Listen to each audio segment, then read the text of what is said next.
Eh ben, bonjour à tous, donc on est avec Wesley sur la fête des plantes du château de la Bordésière et on va profiter de son savoir parce que moi il m'a appris plein de trucs hier, donc on en profite pour vous présenter à mon avis le meilleur couteau de jardinier qui soit.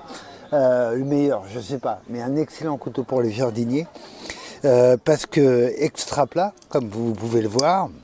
Voilà, super plat, donc il glisse dans la poche tout seul. Super lame et un prix complètement abordable. Ce qui fait que, à mon avis, quand on est jardinier, on met voilà, un couteau à 400 balles, ça me paraît un peu risqué toujours. Donc, est-ce que tu peux nous parler, Wesley, toi qui connais si bien, tu connais vraiment bien hein, les couteaux, Oui. est-ce que peux nous parler du Duk Duk, le Duk Duk Machine? Le Duk Duk, c'est un couteau qui a maintenant une petite centaine d'années. Ce couteau, en fait, est le dérivé d'un couteau de grand-père. La première guerre éclate. Avant ça, tous les papys avaient un couteau qu'on appelle le Pradel. Donc c'est un couteau avec une forme assez oblongue, classique. Et tout le monde avait ça à l'époque. La guerre éclate, on ne vend plus de couteaux. Ils continuent à produire du stock. On change la façon de produire pour faire des armes. Et ils se retrouvent avec un stock de l'arme qu'ils ont un peu sur le dos. C'est à tiers, hein, on parle de tiers. Et que quelqu'un, son nom ne reste pas à la postérité, a eu l'idée de donner cette forme un peu arabisante à la lame et de mettre ce manche en tôle avec un ressort à intégrer. Donc c'est un couteau qu'on peut faire claquer. On a ce qu'on appelle le poncetage qui permet que ça ne frappe pas. Donc il fait ça et il le vend dans les colonies. Et donc le succès commence à se faire sentir. Donc le Duk Duk, le nom d'un sorcier africain, pour donner ce petit couteau, un petit côté exotique. On a privilégié l'acier carbone. L'acier carbone, c'est un peu un pléonasme parce que l'acier, c'est du fer, donc de l'acier et un peu de carbone. Et là, l'acier naît. Plus on varie le taux de carbone, plus il est cassant. Donc là, on a du XC75, ça veut dire qu'il y a 0,7% de carbone dans le fer. C'est un bon compromis pour les couteaux parce que ça taille fort, c'est facile à affûter. Par contre, c'est pas un tournevis. Donc, si je bricole, je casse la pointe. C'est pour ça qu'il coupe bien. C'est légèrement cassant. Mais si on s'en sert de façon conventionnelle et en conscience, c'est un couteau que tu gardes 60, 100 ans. Donc l'acier carbone, c'est facile à affûter et ça tient la coupe toujours longtemps. Voilà, parce que moi, j'ai une grosse réticence avec les inox. Donc les couteaux qui rouillent pas. Donc je rappelle qu'un couteau, c'est comme les idées, ça rouille quand on s'en sert pas. Quand on s'en sert, comme moi, pour manger, etc., il ne rouille pas. En fait, il va oxyder légèrement, il peut noircir, mais il n'y a pas de véritable rouille. Donc moi, j'ai un vrai problème avec là, tu vois, voilà la patine. Ouais, ça, c'est normal. Ça, c'est la patine d'un couteau que tu te sers, oui.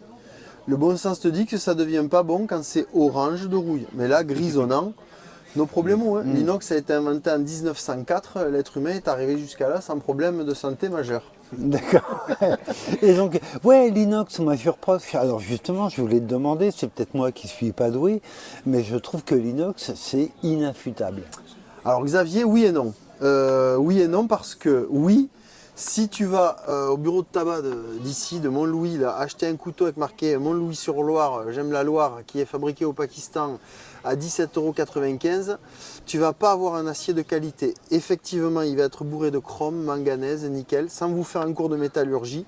C'est très brillant, ce n'est pas magnétique et ça ne va pas couper.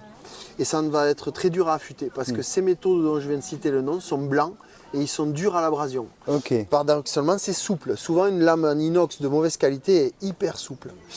Il existe des inox excellents qui vont être, à comparaison du carbone, légèrement plus chers pour avoir les mêmes qualités et de coupe et d'affûtage. Donc ça existe parce que des inox, il y en a des milliers. Encore une fois, je ne vais pas être pénible en vous énumérant toutes ces normes d'acier.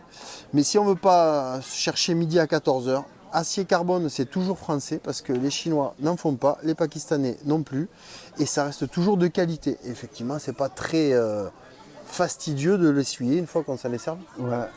Et puis surtout, voilà ma recommandation, mangez avec. Si vous mangez du fromage, du beurre, etc., ça va naturellement le graisser, le couteau, tout simplement. Si on pousse l'analyse plus loin, c'est biocompatible l'acier. Le fer et le carbone, il t'en faut. Alors quand tu coupes, les quantités sont infinitésimales que tu ingères, on est d'accord. Mais le chrome et le nickel et tout ce qui est dans l'inox, c'est pas cool pour le corps. D'accord. Et ben voilà, une raison de plus. Alors une raison de plus aussi, ça j'insiste, pour aller voir des vrais spécialistes comme toi, qui peuvent parler de l'acier, qui peuvent parler de leur lame, de leur provenance. Et voilà, et un couteau, pour moi, c'est un objet sacré. Pour moi, vraiment, le couteau, c'était le couteau, le couvre-chef, c'était les symboles d'une agriculture paysanne. Et donc, ouais, il est important le couteau au jardin, l'espèce de vieille tôle rouillée qui sert à couper les légumes, c'est pas bon du tout, c'est pas respectueux pour eux. Donc, avoir des bons couteaux tranchants sur nous, c'est un plaisir. Je rappelle qu'un couteau qui coupe mal est plus dangereux qu'un couteau qui coupe bien. Absolument. Parce qu'un couteau qui coupe mal, on force dessus et on peut se blesser. Avec ça, on ne force pas. Exactement. Duk Machine, il n'y a pas de doute, hein, c'est quand même des bons couteaux. C'est ça. Ok. Et sinon, est-ce que tu as un autre couteau, toi, que tu recommanderais aux jardiniers pour son coût relativement accessible, pour la qualité de sa lame? Moi j'en ai vu des très beaux hier, là. Tu peux nous montrer ça, ces modèles-là? Ces modèles-là sont réalisés avec les branches d'arbres, donc tu as la même lame en acier carbone et ça reste aussi excellent. Donc on a une ergonomie un peu plus dodue, une prise en main différente, mais toujours en conservant le carbone et la qualité de coupe. Et on reste à des prix modiques, on est dans les 30 € pour un couteau de qualité, voilà. Ouais. Mais souvent en acier carbone, ça reste accessible. Comme le disait Xavier, on peut se faire plaisir. Pour moi, le couteau, c'est le bijou de l'homme. Alors, tu en as certains qui sont magnifiques, avec des lames, avec des aciers fantastiques. Chacun se fait plaisir là où il veut et met un peu plus de denier dans ce qu'il aime. Un téléphone, une guitare, un saxo, des chaussures, enfin que sais-je, des plantes. Mais voilà, on peut avoir un couteau de qualité à un prix mesuré. Eh ben super, eh ben un grand merci et puis bravo pour tout ce savoir que tu dispenses. Merci beaucoup. Merci à vous, belle journée. À bientôt.